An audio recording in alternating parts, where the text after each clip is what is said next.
Hola clase. Today we're going to continue talking about time. I'm going to say 10 different times in Spanish and you are going to write them in the digital form.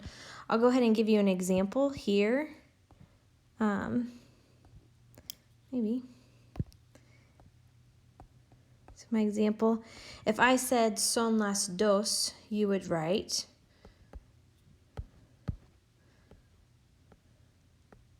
2 o'clock, okay? So I will say the number and then I'll say the time 2 different times and then you'll write out the time in the digital form. Remember your rules. If you need to go back, I'm also attaching the video from last week where I explained time for the first time.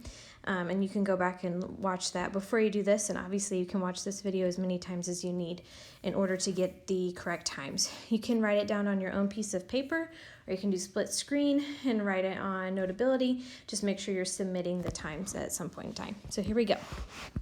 Número uno. Son las tres. Son las tres. Número dos. Son las 9. Son las 9. Número 3. Son las 4:15. Son las 4:15. Número 4. Son las 8:01. Son las 8:01. Número 5. Son las 7:20. Son las 7:20. Número 6. Son las 12:05. Son las 12:05.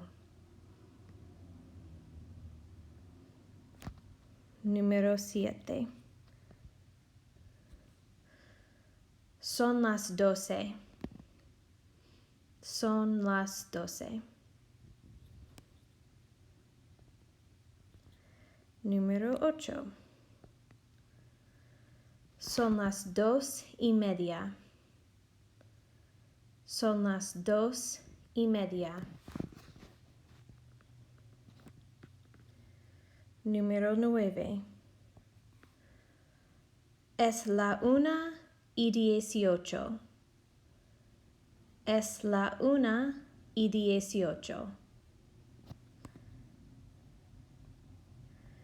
Y número 10. Es la 1:10.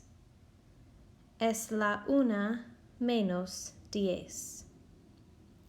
Okay, that's all 10. So again, you can listen to this video as many times as you need to, but just make sure you are writing down the times in the digital form like I did in the example. If you have any questions, you can always contact me. And like I said, please look back at the video from last week if you are confused about time, or join my Zoom session at 2 o'clock to ask any questions directly to me. I hope you guys have a great day.